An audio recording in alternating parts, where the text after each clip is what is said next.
Sed Shalom, gracia y paz.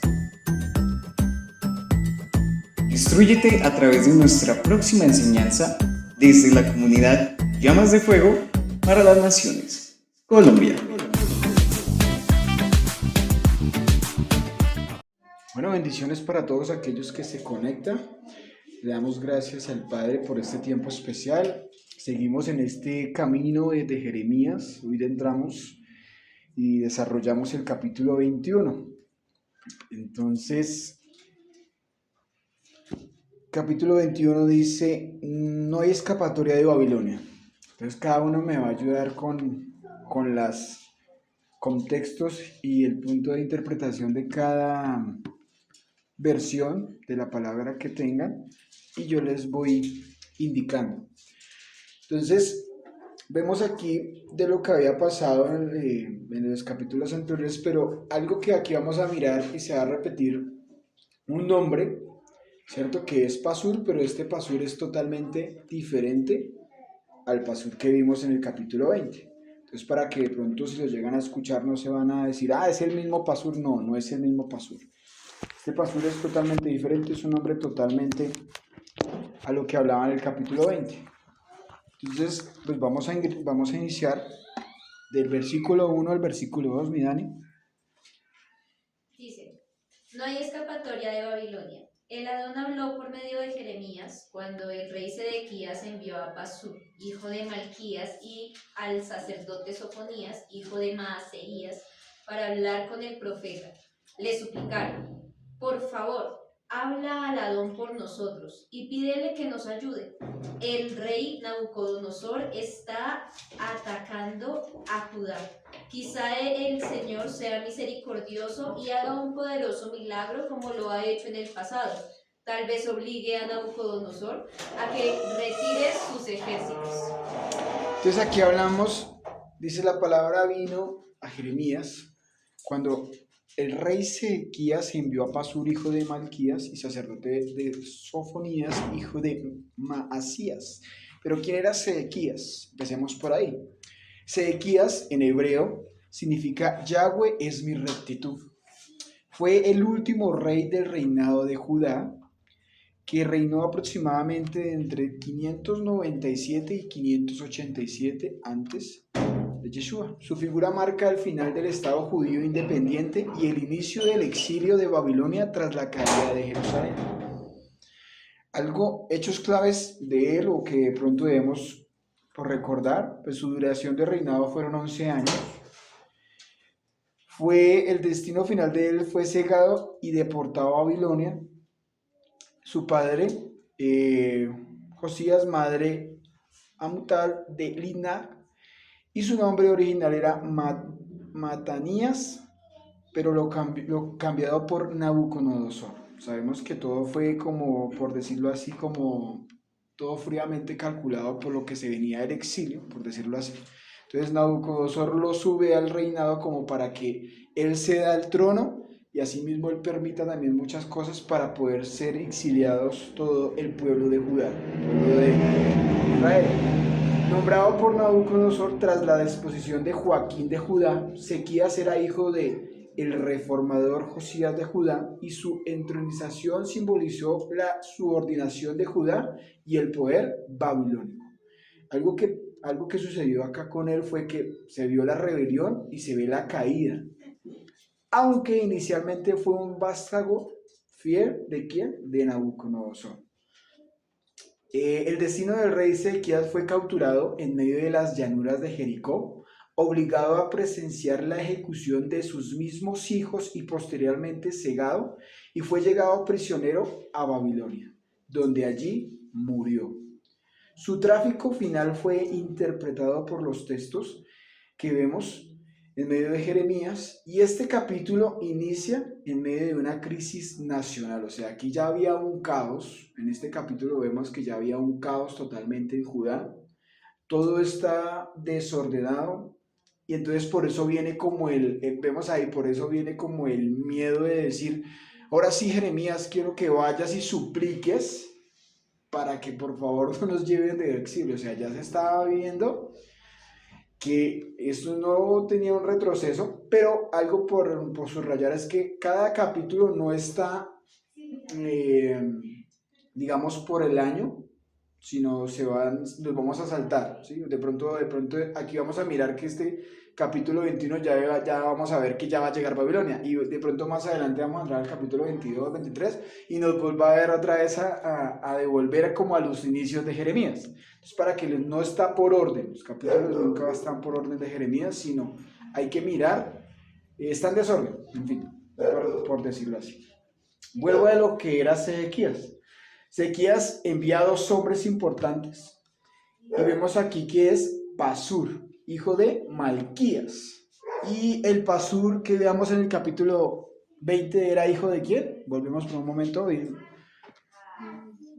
Imer, hijo de Imer. Entonces eran dos Pasur diferentes, para que lo entiendan. Vemos en el Pasur 20 que era un sacerdote. Vamos a mirar con el proceso y con el desarrollo quién era Pasur aquí.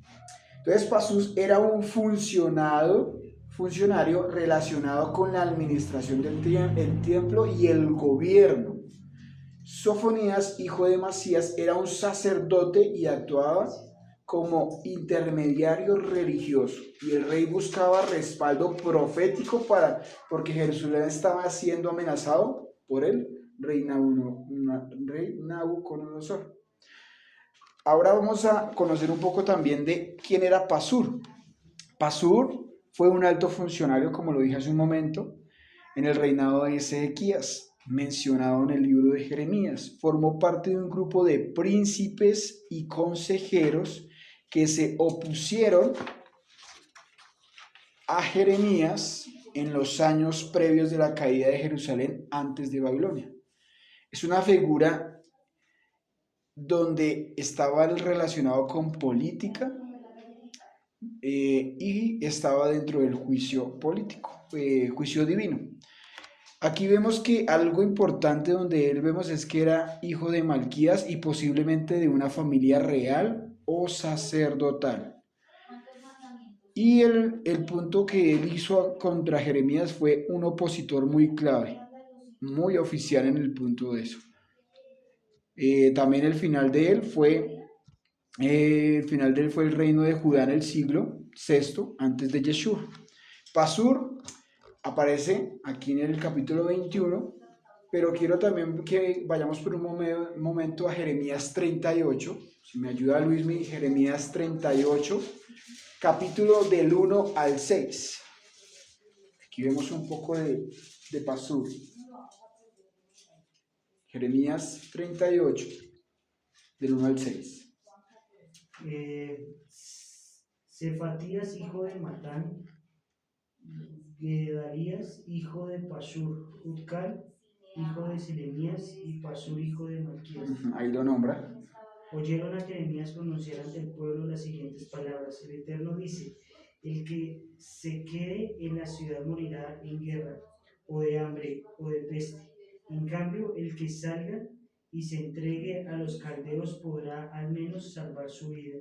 El Señor dice, esta ciudad va a caer en el poder del ejército del rey de Babilonia, en la toma, y nadie podrá evitarlo. Entonces los funcionarios dijeron al rey. ¿Cuáles eran los funcionarios? Pues ahí de uno de sus funcionarios era Pasur. Sigue leyendo. ¿Hasta ahí? Hasta el versículo 6.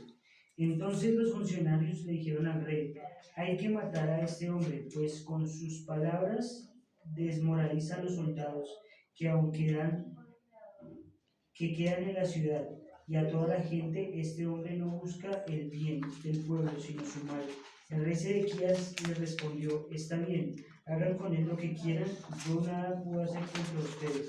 Entonces ellos se apoderaron de Jeremías y lo echaron en la cisterna del príncipe Malaquías, que se encontraba en el patio de la guardia. Lo bajaron con sogas y como en la cisterna no había agua, sí lodo, Jeremías se hundió en él. Ahí está hasta el 6. Sí, muy gracias. Entonces aquí vemos que los funcionarios, Pasur era parte de los funcionarios que iba en contra de ¿quién? De Jeremías. Aquí estaban planeando matar a Jeremías, querían callar a Jeremías porque estaba adormentando a quienes, a todos los guerreros de Entonces, de lo que venía y de lo que iba a acontecer del juicio divino por parte del Eterno. Entonces vemos quién era Pasur ahí. Era un funcionario con líneas políticas, pero venía de una línea sacerdotal. Entonces aquí quería el mayor opositor de él. El pueblo esperaba que Yahweh actuara como en tiempos antiguos, como cuando habla el libro de Israel desde Egipto, cuando derrotó el ejército asirio en los días del rey Ezequías. Pero en esta situación fuera diferente, ¿saben? Porque aquí el padre ya había muchos años diciendo que volvieran a los caminos y el pueblo decía, no queremos. Entonces, quiero que vayamos, pero miremos quién era también Sofonías. Hay también otro personaje muy importante que no quiero pasar por alto y es Sofonías. Hijo de Masías, fue un sacerdote que ejerció en Jerusalén durante los años finales del reino de Judá bajo el reinado de Sedequías. Eres mencionado y Jeremías como profeta y de la corte real, su vida se reflejaba con un contexto religioso y político debido a la destrucción que se venía hacia el pueblo. El sacerdote Sinfonías, conocido en un periodo de crisis nacional, Babilonia se extendía bajo el periodo de Nabucodonosor, y allí vemos que se divide entre someterse o resistir. Como miembro alto y clero, Sofonías actuó en medio de los conflictos entre Jeremías, que predicaba la redención como designio divino, y los consejeros reales que pertenecían a una falsa seguridad religiosa. O sea, ese era como el que iba ahí como bajar los ánimos y decir, no, pues venga, escuchemos a Jeremías, pero venga, ¿qué hacemos con los consejeros? Y estaba como entre la mitad ahí de ellos dos. Entonces la actividad de él era que el profeta Jeremías mencionaba a Sofonías como emisario real encargado de consultar la voluntad de Yahweh. Y quiero que vayamos por un momento a Jeremías capítulo 37, versículo 3. Miren, Jeremías capítulo 37, versículo 3. Ahí nos habla un poco de lo que era el sacerdote Sofonías. No obstante, el rey Sedequías envió a Jucal, hijo de Selemías, y al sacerdote Sofonías, hijo de Maaseías, a pedirle a Jeremías, por favor, ora por nosotros, Aladón, nuestro Elohim. Todavía no habían encarcelado a Jeremías. Entonces, él era como o sea, en la mitad de que iba y decía, ven lo que manda a decir el rey, ¿sí?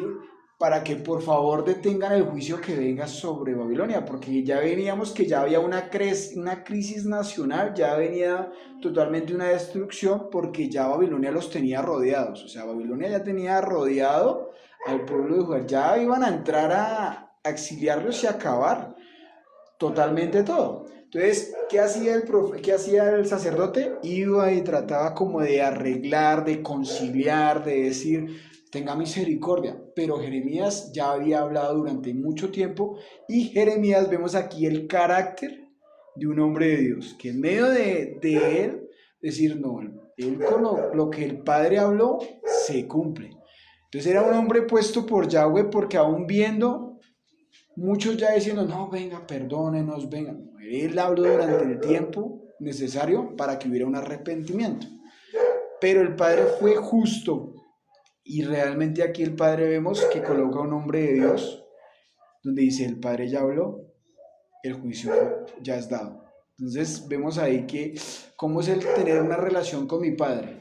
No mirar humanamente o ser humanista, sino decir, el Padre ya habló, el Padre ya advirtió, pero ustedes no quisieron escuchar. Entonces también era como para conciliar y hacer como una tregua o algo, una situación. No, ellos tenían que totalmente retornar y hacer la voluntad del Dios vivo. O sea, volver a los mandamientos. Estas referencias nos muestran que un sacerdote leal a su deber institucional, aunque atrapado entre presiones políticas y rivalidades proféticas. O sea, él estaba como en el medio de decir, bueno, Él decía, ¿qué hago? ¿O voy para allí para el gobierno o voy allí para servir a Jeremías? Entonces es como el de la mitad. Entonces vemos aquí, sigamos ahí, ya vemos las partes fundamentales del versículo 1, 2. Ahora leamos el versículo 3 y 4. Jeremías respondió: regresen al rey Sedequías y díganle, esto dice el Adón Elohim de Israel. Vemos un hombre de carácter ahí. Haré que tus armas no sirvan contra el rey de Babilonia ni contra los babilonios, que te atacan fuera de sus murallas. Es más, traeré a tus enemigos al mismo corazón de la ciudad.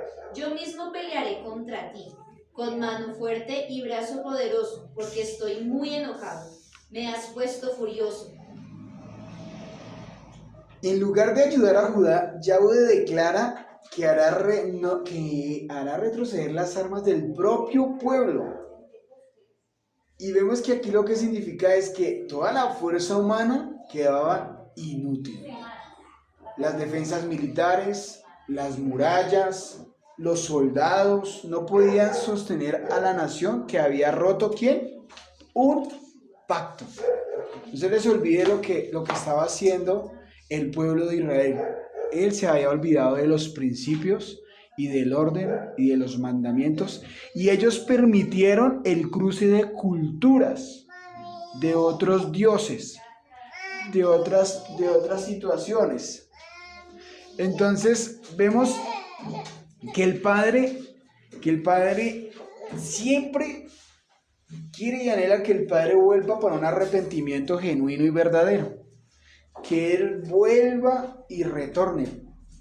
Pero, para que decir el Padre acá es que ya me tienen enojado y decir la advertencia y el juicio ya es dado. Porque sabía que la intención profunda de su corazón no era volver a los mandamientos, sino era seguir pecando y seguir burlándose de Yahweh. O sea, el Padre conoce las más intenciones más profundas y los pensamientos.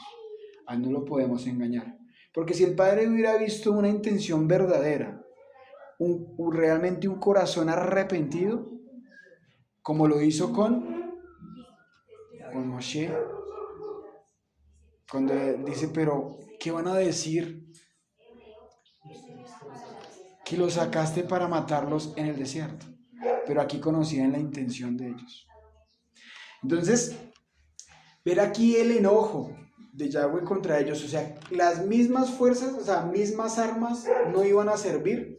Y vemos que Israel tuvo por historia uno de los mejores guerras y guerreros, porque el Padre siempre estaba respaldando sus guerras con los filisteos.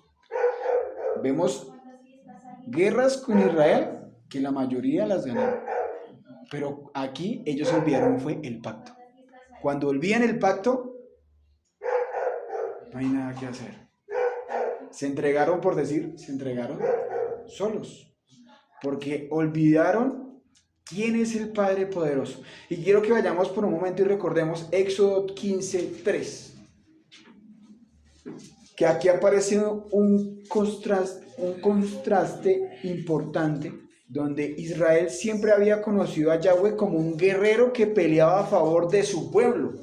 Yahweh es el varón de guerra, dice. ¿Qué dice Éxodo 15:3? El Señor es un guerrero, Yahweh es su nombre. O sea, siempre el Padre iba guiando las batallas. Y entonces aquí, ¿qué pasó? Aquí lo que pasó fue que se olvidaron del pacto, se olvidaron de los mandamientos y quedaron vulnerables, quedaron débiles. Podían tener los mejores guerreros, como lo dice ahí, los mejores guerreros, las mejores murallas y el punto más alto, y tenían la buena visibilidad. Por eso muchos no podían atacar a Israel, porque tenían muy buena visibilidad de guerra. Pero cuando olvidan el pacto, olvidan realmente amar a Yahweh, quedan vulnerables y viene la destrucción. ¿Qué significa el nombre Nabucodonosor? Significa Nabú protege la corona. Era considerado uno de los gobernantes más poderosos del mundo antiguo, o sea, era como una potencia mundial en ese tiempo. Pero Jeremías enseñaba que incluso Nabucodonosor era instrumento de manos de Yahweh para ejecutar un juicio a Yahweh. O sea, el Padre aún permitió que por medio de Nabucodonosor ellos fueran tomados y entendieran que nadie se puede burlar del Eterno. Que por misericordia, a finales del libro de Jeremías, vemos que hubo un remanente escogido por Yahweh por misericordia. Y hubo un remanente que se arrepintió. Pero ve hasta dónde tuvieron que llegar, hasta el exilio. Entonces, que el Padre guarde nuestra vida, ¿no? Para la vida de uno y de Padre, permíteme no aprender por dolor, porque la burla, la esclavitud, la opresión, la ruina, la pobreza que llegaron allá y vivieron en Babilonia fue fatal. Entonces, aquí, para que también lo tengan presente, Nabucodonosor significa eso. Nabu protege la corona. Era considerado uno de los gobernantes más poderosos del mundo antiguo.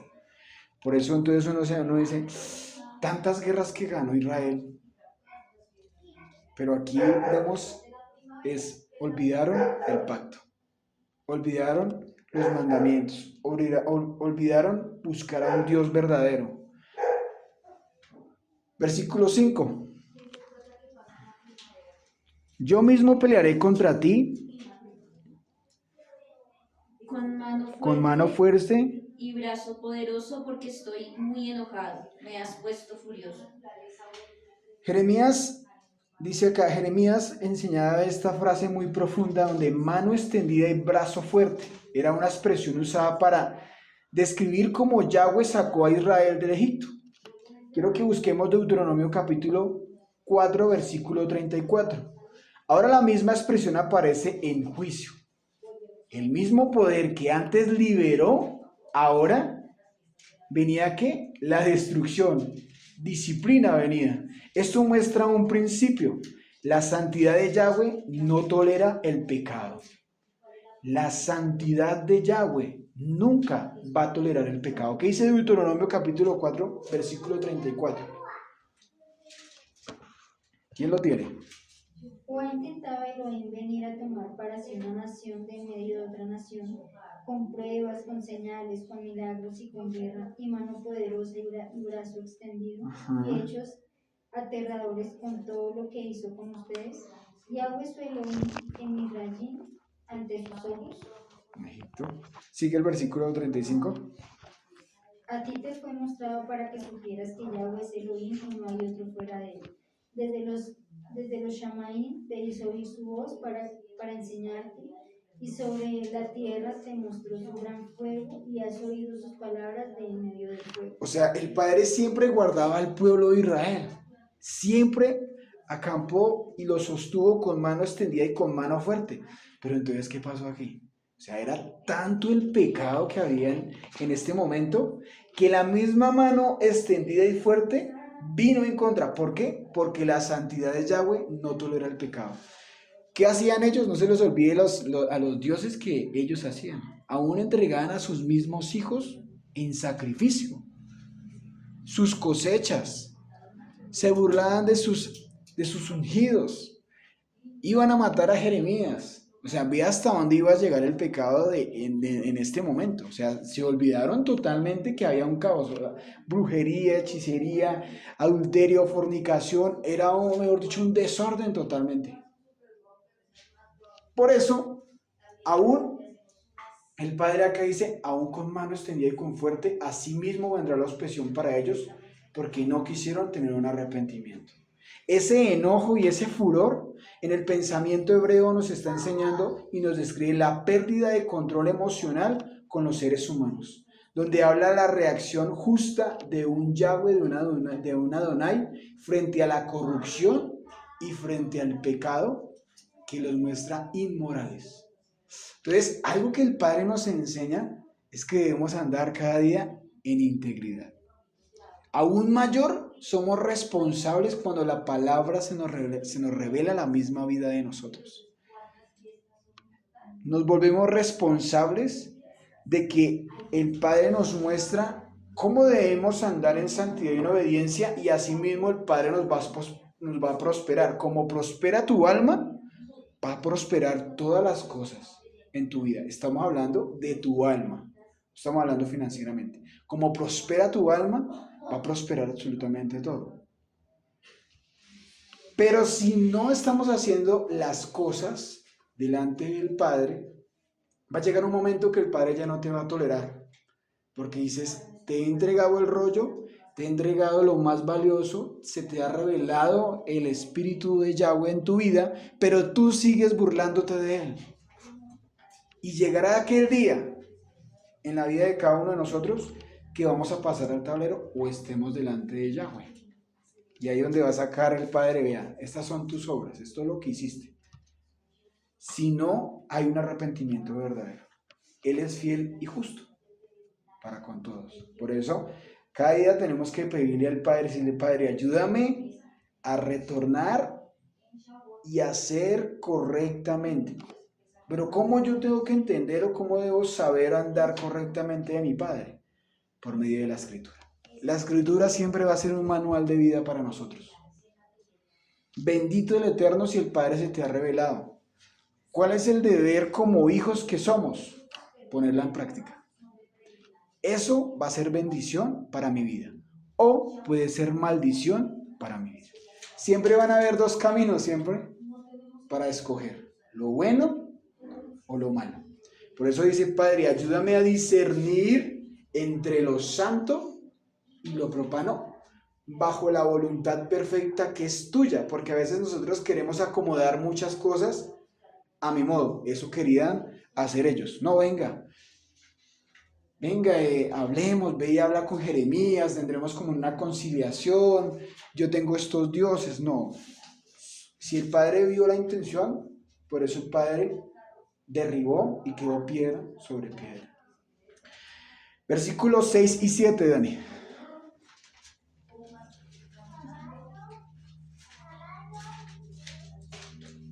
En el capítulo 21. Dice: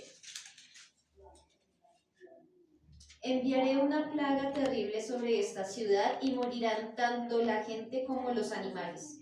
Después de todo esto, dice el Adón, entregaré al rey Sedequías, a sus funcionarios y a todo el que en la ciudad sobreviva a la enfermedad, a la guerra y al hambre, en manos del rey Nabucodonosor de Babilonia y de sus otros enemigos.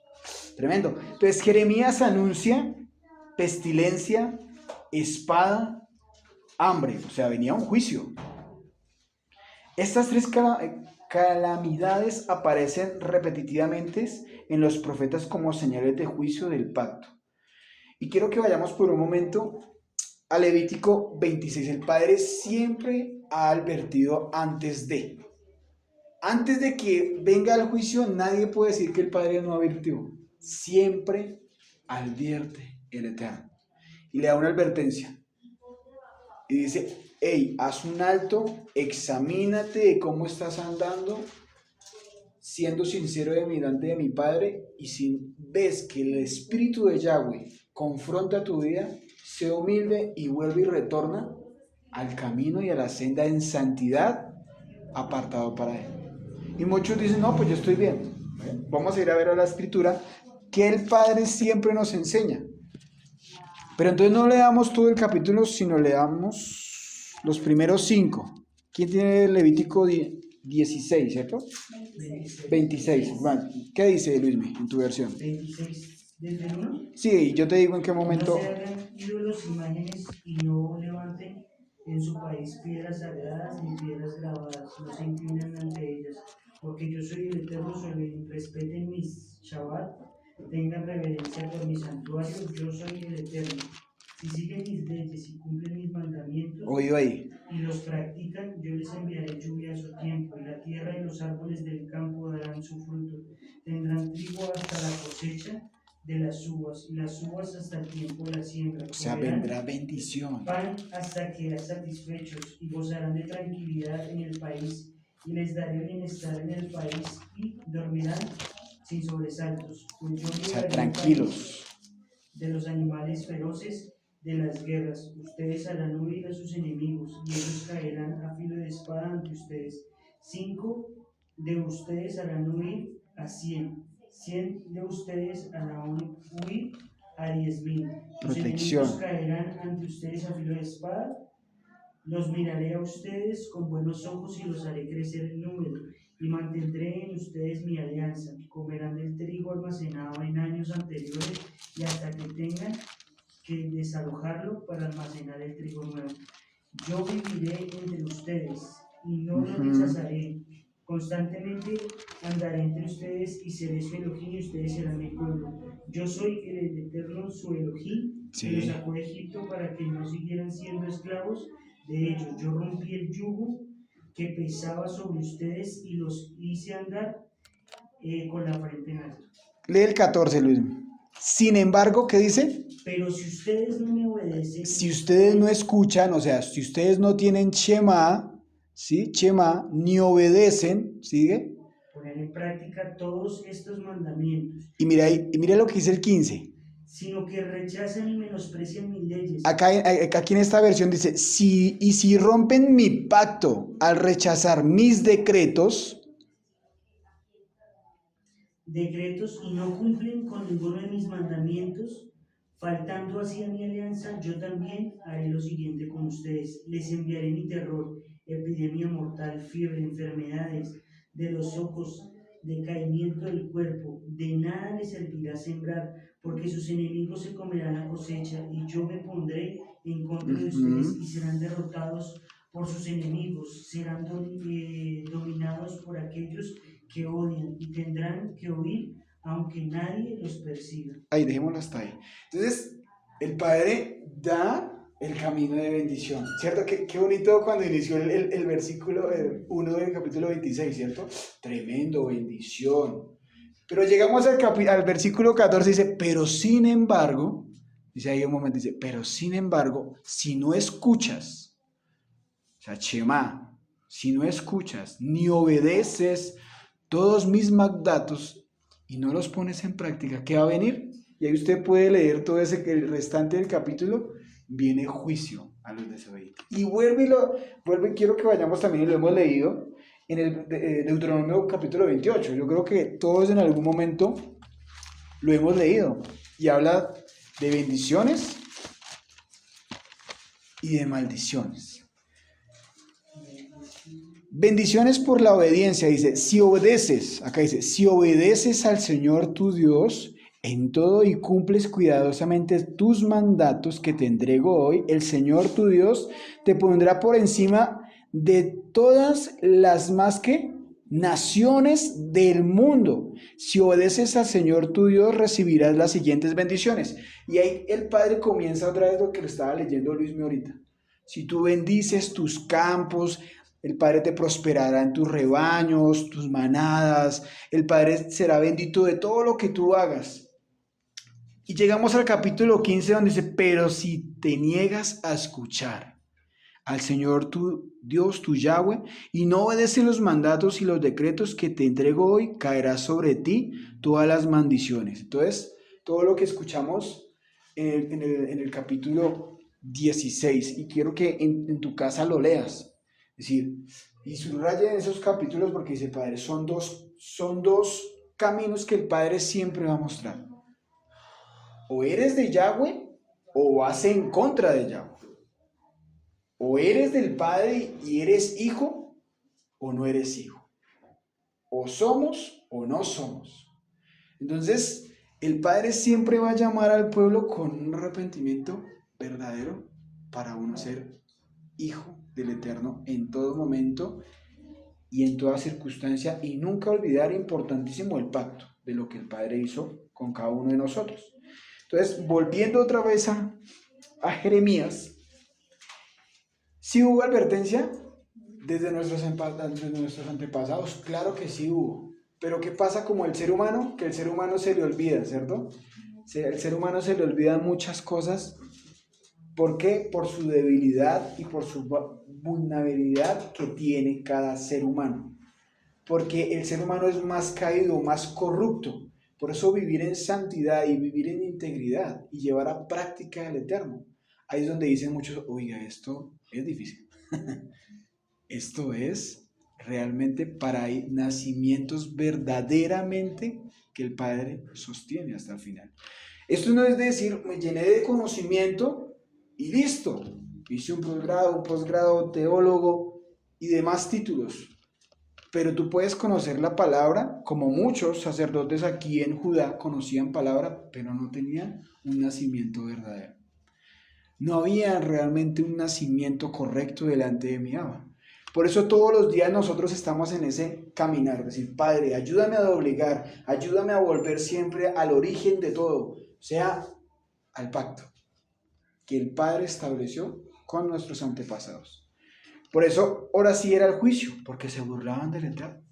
Para que el Padre diga, estoy furioso con ellos y les voy a mandar pestilencias, espada, hambre, todas estas situaciones, porque desde nuestros ancestros había una advertencia.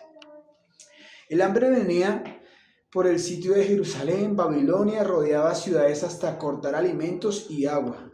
Pestilencias, surgía por muerte, hacinamientos, contaminación. La espada representa la guerra, la destrucción militar. Jeremías dice a Sedequías, sus siervos y el pueblo serán entregados a manos de Nabucodonosor. Esto demuestra que ni la realeza ni la posición religiosa podría salvarnos del juicio divino. O sea, iba a tocar absolutamente todo. A veces dicen, no, pues yo tengo la seguridad, yo estoy muy bien. Vemos que ellos eran de la realeza, ¿cierto? Pero aún así les cayó juicio. Y uno dice, no, pues yo estoy bien, nada me falta, tengo alimento, tengo todo. Pero cuando el Padre y uno se burla del Eterno, tarde o temprano llega el juicio aún así. Puede ser una enfermedad. Hemos conocido un ejemplo, entre paréntesis, gente que tiene mucho dinero, pero no puede disfrutar ni su propio dinero porque está postrado en una cama. Un ejemplo. Por eso mi seguridad nunca puede ser nada que vaya en contra de mi Padre ya. Porque ellos, no olvidemos los dioses que ellos tenían, ¿cierto? Dios de los campos, Dios de la fertilidad, Dios Moloch, sus hijos sacrificaban, y todas esas cruces de ídolos, por eso le quitaban el primer lugar al Eterno. Y ahí todo se comenzaba a desordenar. Y aquí vemos que aún ellos que hacían sacrificios, y de la realeza y todos los sacerdotes y todos los funcionarios y todos, porque todos permitieron, pues también les cayó juicio. Y yo, no, pues yo tengo la protección, yo tengo 10.000 hombres que me están cuidando. Pero ¿cómo se pueden cuidar de, digamos, de una pestilencia, de un virus? Y hasta hoy en día lo hemos visto. Bueno, así que se derrumbaban una fatal creencia de Judá. Todo lo que ellos creían ser y tener su seguridad, a pesar de tener un templo, aún ahí decían, no, porque yo tengo el templo, es una garantía de protección, porque ahí sí buscaban a Jeremías decir, no, pues tenemos el templo, porque el templo estaba ahí, la seguridad de Yahweh. Pues el templo de Yahweh confiaba más en los edificios y en sus muros que en la obediencia. Hoy en día, a veces uno dice, no, pues yo me congrego, yo voy y cumplo. No, el Padre ve la intención de su corazón si realmente quiere obedecer.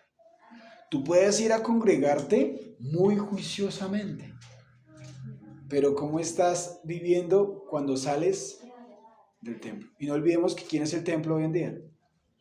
Nosotros somos el templo. Pero hay un dogma donde dicen, no, pues yo no tengo que... O sea, yo tengo que estar juicioso, cumpliendo con todo lo de la iglesia, pero el Padre quiere ir más allá. El Padre quiere, es una obediencia cuando nadie te ve, cuando tú estás solo y nadie te está viendo. ¿Qué haces cuando nadie te ve? ¿Cómo es tu comportamiento cuando ningún ser humano te ve? ¿Cómo eres tú cuando tú estás solo? ¿Qué haces en lo oculto? ¿Realmente agradas al Padre y obedeces y eres sincero y eres leal con mi Padre? Ahí es donde uno dice, es un choque de uno decir, ¿cómo soy yo como persona? ¿Cómo soy yo como siervo? ¿Cómo soy yo como esposo, como esposa, como hijo? ¿En donde tú eres honorable, de honra? ¿O soy aparente, mentiroso, religioso? donde ellos mismos se creían una mentira, ¿sí? El cruce de culturas, no, pero es que eso no pasa nada. No pasa nada ir a llevar mis hijos y quemarlos al dios Moloch, no pasa nada. Pues sí pasa algo, porque el Dios no puede ser burlado. Y ellos tenían unas seguridades tremendas, y ahorita lo vamos a ver. ¿Dónde quedamos? Versículo 8 y 9. Dile a todo el pueblo: esto dice el Adón, elijan entre la vida y la muerte. Todo el que permanezca en Jerusalén morirá por guerra, enfermedad o hambre. Pero aquellos que salgan y se entreguen a los babilonios vivirán, su recompensa será la vida. Y aquí vemos que está citando Deuteronomios 30, versículo 19. ¿Qué dice Marce? Versículo 19. Deuteronomio capítulo 30, versículo 19. A los Shamaí, a los cielos y a la tierra, llamo por testigos hoy contra ustedes que les he puesto delante la vida y la muerte, la bendición y la maldición. Escoge pues la vida para que vivas tú y tu descendencia, amando a Yahweh tu Elohim, atendiendo a su voz y siguiéndole a él, porque él es vida para ti y prolongación de tus días, a fin de que habites sobre la tierra que juró a tus padres, Abraham, Isaac, Jacob, que les había de dar. O sea, ¿de dónde viene? De nuestros antepasados. ¿Qué estaba citando ahí Jeremías? A nuestros antepasados. ¿Qué estaba citando ahí? Torah. Siempre existe una decisión espiritual delante del ser humano, delante de cada alma, en obedecer y traer vida para ti. El obedecer te trae a ti restauración para ti. El obedecer a Yahweh te va a traer promesas y prosperar tu alma en todas las cosas. Pero si no obedeces y eres rebelde, te va a conducir a dolor y a destrucción. Lo más importante aquí es el camino que ofrece el Padre, pero ellos no quisieron escuchar. ¿Y se rindieron a qué? A Babilonia. Humanamente vergonzoso de cómo pasó en ese tiempo, claro, porque vemos en cada capítulo y en contexto que eso era vergonzoso, porque no se les olvide las naciones vecinas que estaban alrededor. Y salir con grilletes y salir como esclavos de la nación que era la más guerrera y que Yahweh cuidaba y decía era sacerdocio santo apartado para él. Y salir en grilletes, salir humillado y avergonzado, y muchos muertos que se los comían las mismas aves carroñeras, todo eso era vergüenza. Es como por decir nosotros hoy en día, abro paréntesis, tú hablar del Eterno y tu comportamiento totalmente todo lo contrario de lo que tú dices. Es mejor no hablar de Dios, porque está cayendo juicio. Porque si no, hay que buscar un Dios que trae paz, que trae armonía, y usted haya agarrado en la casa. Cosas como esas. Cosas que no hay que amar al prójimo como así mismo, y usted tiene que amarlo. Y usted deseándole mal al prójimo. Cosas como esas. Situaciones como estas. ¿Qué pasaba en ese día? Pues era la nación poderosa. La oración, era la nación de Yahweh. Y bueno, ¿dónde quedó? ¿Dónde quedó? Por su comportamiento, por su obstinación y su rebeldía, el Padre trajo vergüenza para esa nación. Que el Padre guarde nuestra misma vida. Y no abrir esas puertas de desobediencia y diga, oiga, ¿por qué me está pasando esta situación? Pues analícese qué está haciendo mal. Analicémonos y vayamos delante de la palabra que es la luz, y delante de la presencia de mi Padre decir, Padre, ¿qué estoy haciendo mal? ¿Por qué viene tanto proceso para mi vida? ¿Qué me estás enseñando? Pero ir con un alma humilde y genuina, y no ir a reclamar, porque tú no eres nadie para reclamarle a Yahweh. Ojo con ese punto, ¿no? De ir a quejarse, no, decir, Padre, ¿qué estoy haciendo mal? ¿Por qué viene tanto proceso en mi vida? ¿Por mi rebeldía? Pero el Padre siempre coloca, y es tan hermoso que coloca, depende de ti, la decisión que tú tomes. De vida o de muerte. Entonces el Padre es tan hermoso porque en medio de todo lo que aquí, volviendo al contexto de lo que pasaba, muchos profetas falsos prometían victoria, paz y seguridad en ese tiempo. Todo lo que dice Jeremías no va a acontecer. ¿Sí se acuerdan de cuando veníamos caminando en cada capítulo al inicio? Lo que Jeremías dice es mentira. Eso nunca va a acontecer, decían los falsos profetas. Eso nunca va a pasar. ¿Y qué pasó aquí en el capítulo 21? ¿Por qué lo estaban buscando? En medio de la situación difícil, si tú eres un hombre de Yahweh puesto por Dios, una mujer de Yahweh puesto por Dios, y el Padre te ha hablado, no tengas miedo de hablar. Así, ¿se te van a levantar? Claro que se te van a levantar. Pero si tú estás andando en santidad y en obediencia, si realmente tú estás andando en rectitud, el Padre te va a respaldar. Entonces aquí nos enseña mucho ese punto donde dice, Padre, ayúdame a hacer lo bueno delante de ti y ayúdame a caminar en esa vida recta. ¿Qué dice el versículo 9? ¿El 10? El 9, repíteme el 9, sí, por favor. Todo el que permanezca en Jerusalén morirá por guerra, enfermedad o hambre, pero aquellos que salgan y se entreguen a los babilonios vivirán. Su recompensa será la vida. Será la vida. La expresión la vida será en la Valera que dice, su vida será por botín. Sí, señor. Sí, y su vida le será por despojo. Esto significa escapar apenas con vida, como un soldado que sobrevive llevando solamente lo rescatado de la guerra. Como que decir, venga, ya entendí la vida. Entonces, no se les olvide que con el tiempo vamos a ver que una parte, el Padre guardó un remanente, porque si no, pues nosotros no estaríamos contando la historia de decir, Padre tuvo misericordia porque hubo un remanente que dijo, no es mejor volver a los caminos de nuestros ancestros. Versículo 10, ahora sí, mi Dani. Pues he decidido traer desastre y no bien a esta ciudad, dice el Adón. Será entregada al rey de Babilonia, quien la reducirá a cenizas. Tremendo. Porque mi rostro, dice en la Valera, porque mi rostro he puesto en contra de la ciudad para el mal. El rostro en hebreo representa presencia, favor, atención. Cuando Yahweh pone su rostro para bendición, hay paz. Cuando lo pone en contra, algo significa juicio. Jerusalén será entregada al fuego. Este fuego es consumidor.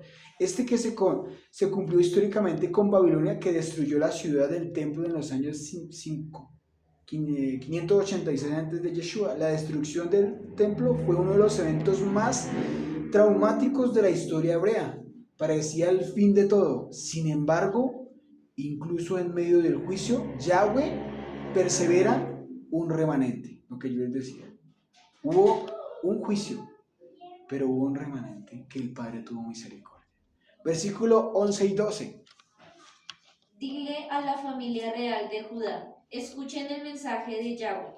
Esto dice el Adón a la dinastía de David.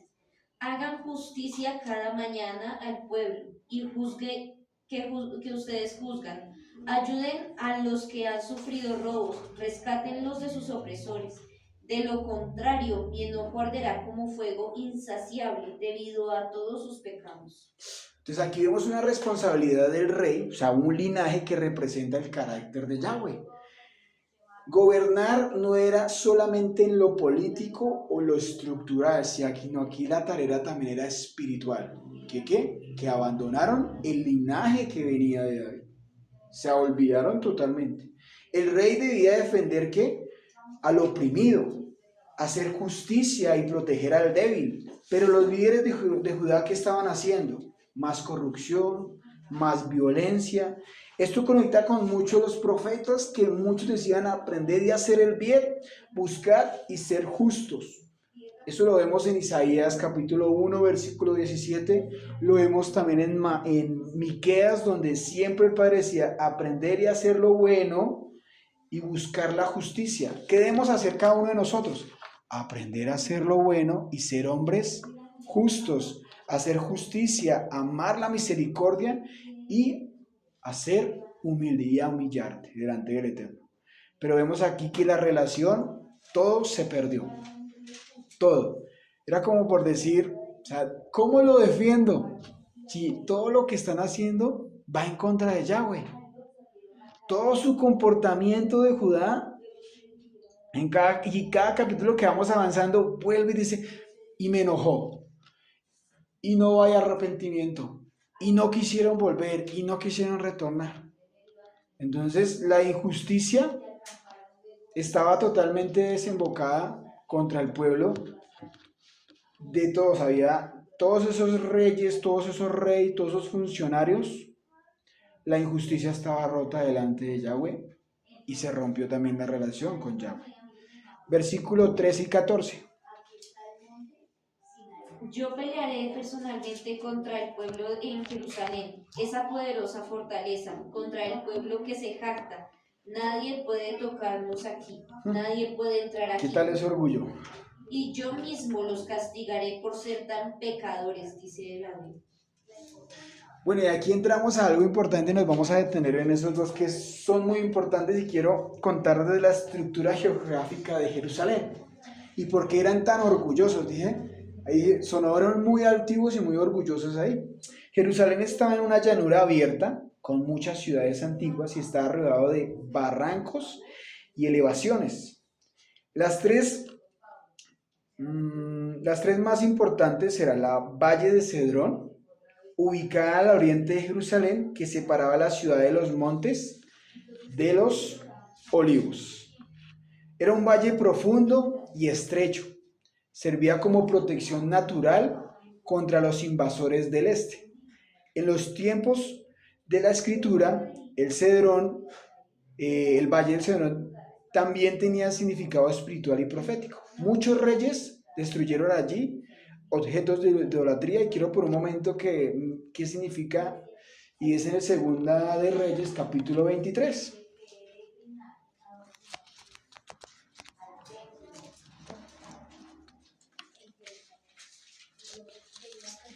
Aquí estamos mirando cómo estaba situado geográficamente.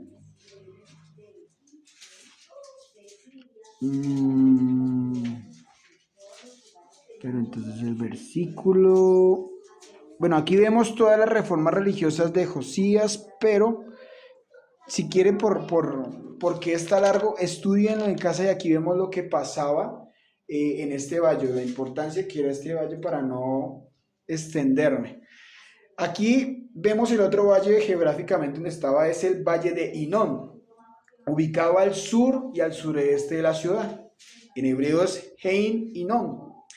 Este valle llegó a ser tristemente famoso porque allí se practicaban sacrificios paganos durante las épocas de la idolatría. Más adelante el nombre de Geneán seguiría en este lugar, convirtiéndose en el símbolo de juicio y de destrucción. Geográficamente era un barranco fuerte que ayudaba a proteger a Jerusalén por el sur. Este es el valle de Hinón. El otro valle, el valle de Tiropeón, pasaba por centro de la ciudad antigua y dividía alguna de las colinas internas de Jerusalén. Ayudaba al sistema defensivo natural porque hacía difícil avanzar rápidamente entre la ciudad. Las montañas alrededor, Jerusalén estaba rodeada por montes. Y este sí lo quiero que lo leamos, que es Salmo 125:2. Si ve que el acceso, o sea, tenían una buena visibilidad para los que venían a atacar el pueblo. O sea, ellos, por eso como se refieren en ese momento, el orgullo. ¿Quién nos puede atacar? Porque ellos tenían una buena visibilidad para poder y contraatacar. ¿Qué dice el Salmo 125:2? Así como las montañas rodean a Jerusalén, así rodea el Adón a su pueblo, ahora y siempre. Entonces, si ves, vemos aquí de cómo estaba geográficamente Jerusalén, Judá. ¿Quién cubre? Dice aquí, ¿quién subirá contra nosotros? Por un momento quiero que lo leamos otra vez. Aquí dice el versículo 13, dice, yo pelearé personalmente en contra del pueblo de Jerusalén. ¿Esa poderosa qué? Fortaleza, no sé qué otra versión tengan ahí, ¿qué dicen esa? fortaleza. Contra el pueblo que se jacta, dice, nadie puede ¿qué? Tocarnos. No sé qué dice en otra versión de Jeremías. Que alguien me ayude. ¿Cuál verso? El 13. El 13, en otra versión. Yo tengo la nueva traducción viviente. He aquí yo estoy contra ti, moradora del valle y de la piedra de la llanura, dice Yahweh. Los que dicen, ¿quién subirá contra nosotros y quién entrará en nuestras moradas? Bueno, moradas. Entonces la palabra subir era literal. Para atacar Jerusalén habían que ascender por caminos difíciles y estrechos a la casa de David. La parte más antigua de Jerusalén estaba construida sobre la cresta angosta del sur del monte del templo. David conquistó esta zona debido a su enorme valor defensivo, como lo vemos en capítulo 2 de Samuel, capítulo 5. La ciudad tenía pendientes empinadas, murallas fuertes y acceso ilimitado, fuertes de agua protegidas. Esto hacía a pesar que los habitantes que eran casi imposible de conquistarla. El monte del templo, el templo construido por Salomón, estaba en una elevación importante llamado Monte de Morián. Desde allí podía verse gran parte de la región. El templo denominadamente visual Jerusalén, que simboliza autoridad divina, presencia de Yahweh, identidad nacional, y por eso la caída del templo, donde dice, o sea, cómo había el punto que tenían, la importancia tenía visualmente, que ellos dominaban, pues uno dice, ¿cómo pudieron destruir a esta nación? Porque olvidaron que el pacto con Yahweh. Y vemos eso, vemos eso donde, ¿por qué Jerusalén parecía decir geográficamente estaba así? Primero por sus montañas alrededor, valles profundos, murallas elevadas, accesos ilimitados, fortalezas militares, túneles de agua, altura estratégica. Por eso muchos habitantes creían que ninguna nación podía destruirla.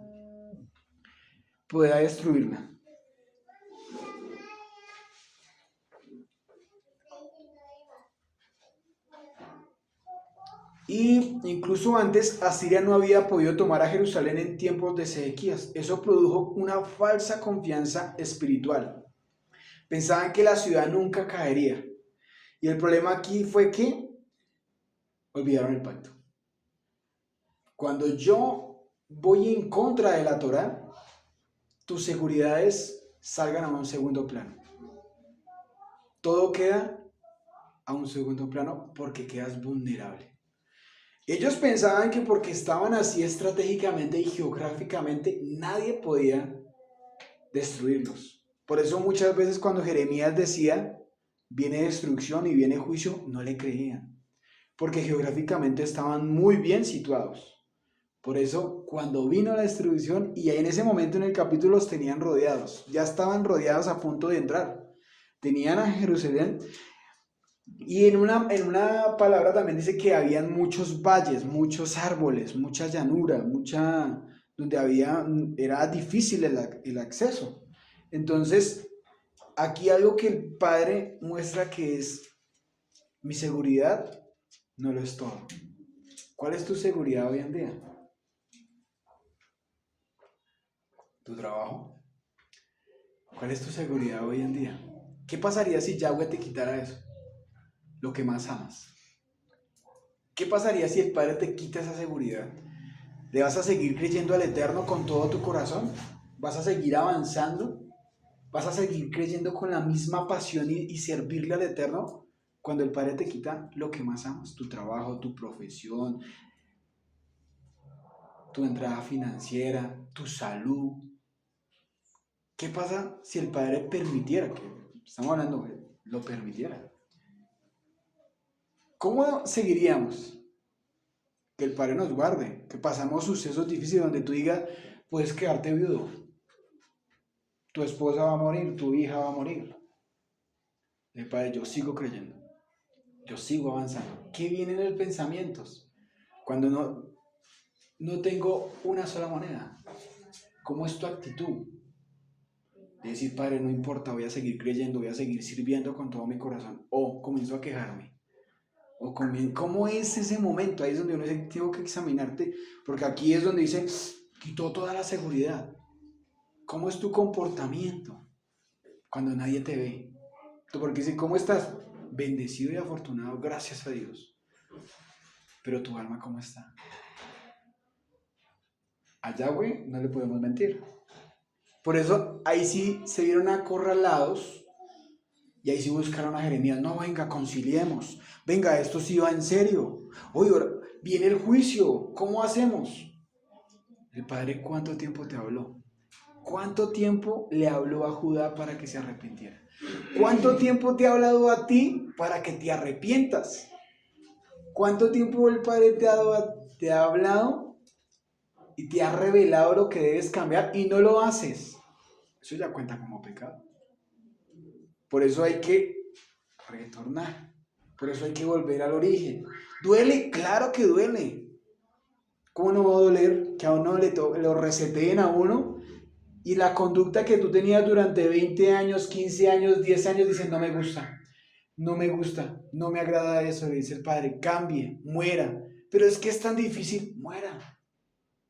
Desaprende para volver a aprender. ¿Duele? Claro que duele. Entonces, aquí la confianza estaba en eso. Pero como ya se vieron de que venía realmente el juicio, dicen, no, ahora sí quiero cambiar. Pues que no sea demasiado tarde y el Padre diga, ya estoy cansado de su pecado, de su desobediencia. Entonces, Babilonia conquista Jerusalén rápidamente. La ciudad resistió por meses debido a su punto geográfico, pero los babilonios rodearon a Jerusalén y bloquearon alimento, agua, comercio, ayuda militar. Y esto produjo que hambres extremas, enfermedades, debilidades internas, finalmente las murallas fueron quebradas. Geográficamente, que antes parecía una fortaleza, terminó convirtiéndose en una debilidad y siendo uno vulnerable.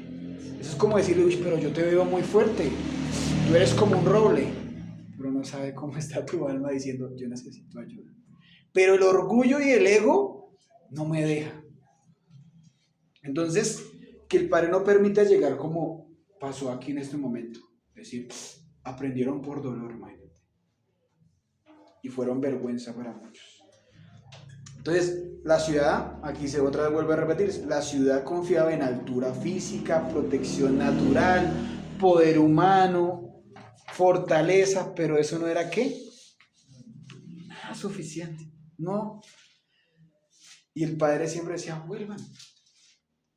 Entonces, ¿qué nos enseña Jeremías capítulo 21, donde dice, puede haber una seguridad? El Padre hace cuánto te viene hablando. El Padre cuando viene a decir, Padre, yo necesito de ti realmente.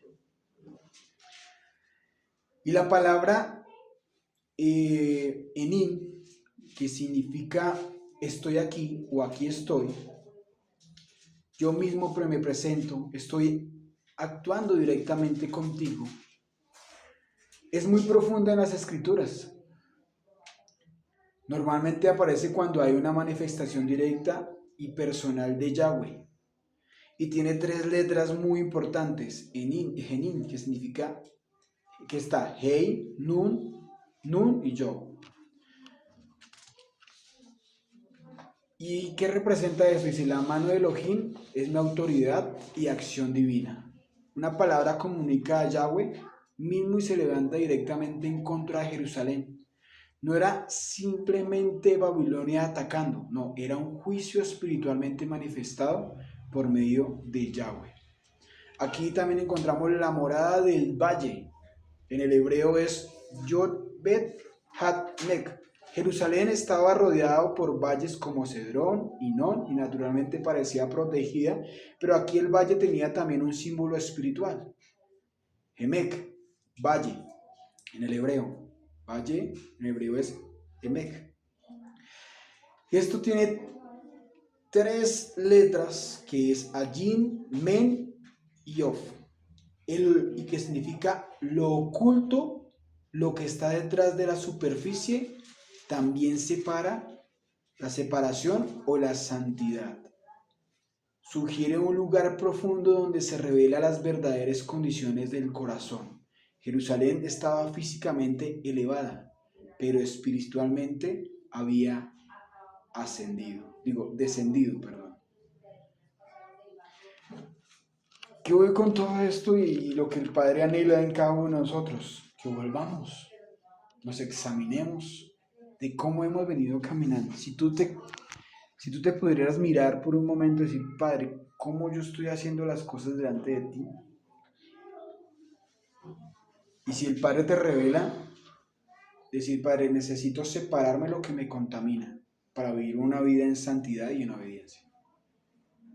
Eso es lo más importante.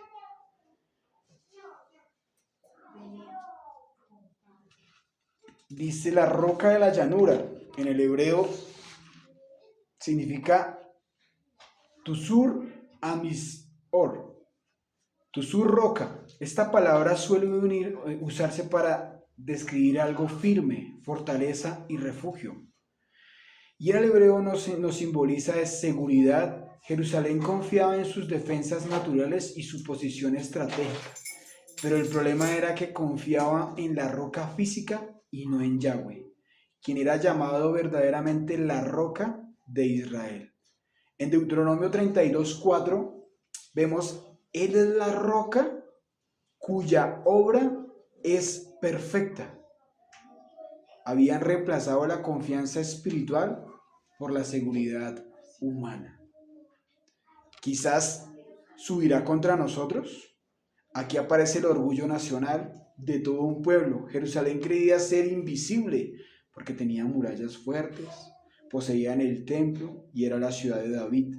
Y había sobrevivido a muchos ataques anteriores, pero el orgullo espiritual endureció el corazón de Yahweh. Y el orgullo lo llevó en un mismo peligro de olvidar que dependía del mismo Yahweh. Entonces, el Padre nos enseña por medio del capítulo 21 de guardarnos primeramente. De que muchas cosas no las podemos hacer por mis fuerzas o por mis capacidades, sino que realmente todo es guiado por Yahweh. Y es una confrontación porque pensamos que porque yo soy fuerte o porque yo sé o porque muchas cosas como lo que pasó, porque me olvido del pacto, porque no me ha pasado nada durante mucho tiempo o circunstancias que he tomado más decisiones malas que para bien, todo tiene una consecuencia. Pues pasó un tiempo y ellos no, pues no ha pasado. Pero cuando vinieron y ya se sintieron, dijeron, esto sí va en serio. Que no nos pase a nosotros que lleguemos al punto de decir, Yahweh ya está enojado conmigo. Padre, ten misericordia de mi alma, de mi vida, y que no aprenda por dolor, sino que tengamos Shema. Esto es importantísimo en nuestra vida. Algo que el Padre anhela en cada uno de nosotros, como lo dice Deuteronomio capítulo 6, tener Shema. Y estar, ¿qué? Repitiendo constantemente. Porque el ser humano es olvidadizo. Si les preguntáramos qué aprendimos hace 8 días, muchas veces se nos olvidan las cosas. Es un gran ejemplo. Porque de pronto estamos en tanto el afán y el corre-corre de lo personal, de muchas cosas, que si el Padre por un momento quitara, ¿qué pasaría? ¿Cómo sería nuestro comportamiento? ¿Cómo sería mi actitud de servicio para el Eterno? Y lo hablo porque me ha pasado. Decir, yo quiero servirte, quiero que siempre mi actitud sea correcta para Él. Y también vi milagros. Y más de ustedes han sido testigos. Entonces, es decir, Padre, ayúdame a agradarte a ti. Y que no cambie, porque vea las consecuencias. Todo lo que ellos comenzaron a cambiar en sus caminos, en sus culturas, en que dejaron una puerta abierta, una grieta donde Entró, primero fue por decisión de ellos. Porque el Padre dice, yo anhelo que tú decidas entre la vida y la muerte. Ahora tú qué has decidido durante todo este tiempo que el Padre se le ha revelado. ¿Qué has hecho con lo que el Padre te ha entregado? Porque el Padre nos llamó a cumplir un propósito independientemente cada uno. El punto es que ¿tú qué has hecho? ¿Te has estancado por sí mismo o realmente has avanzado? Ahí es donde uno tiene que examinarse, Padre, ¿qué he hecho yo, Padre? Y si el Padre hasta el momento, el Padre ha comenzado a revelarte, bendito sea el Eterno que si ha sido el tiempo de revelarte ahorita de la verdad, de una palabra que no es adulterada, que el Padre realmente ha traído principios a tu vida, a tu alma. Bueno, pero en ese momento que llegaron principios a tu vida y a tu alma, ¿qué has hecho? Ahí es donde uno tiene que comenzar a examinarte. Y si el Padre identifica en tu alma, es decir, no ponerse en el punto de orgullo o soberbio o de quejar, sino decir humildemente, venir con tu alma, decir, Padre, estoy caminando y quiero alinear mi vida, porque pues todos queremos ser bendecidos, pero ¿qué estás haciendo para ser bendecido? Entonces es lo que el Padre nos enseñaba en el capítulo 21, que el Padre guarde la vida de cada uno de nosotros en este tiempo y que sea un día de gran bendición para todos que estuvieron conectados. Un abrazo y bendiciones.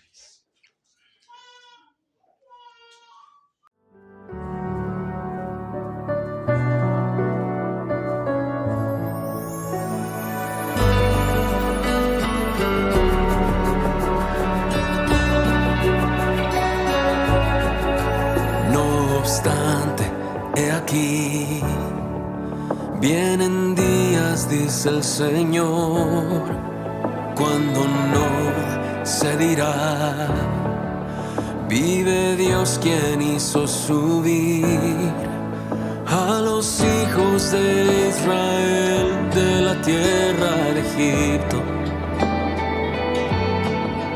Viene un éxodo que es mayor en el fin de los tiempos y se dirá, vive Dios quien hizo subir a sus hijos del norte y de todo lugar, y aunque un tiempo los dispersó, los hará regresar desde toda nación. Pronto vendrá su Salvador y de un extremo del cielo al otro los rescatará.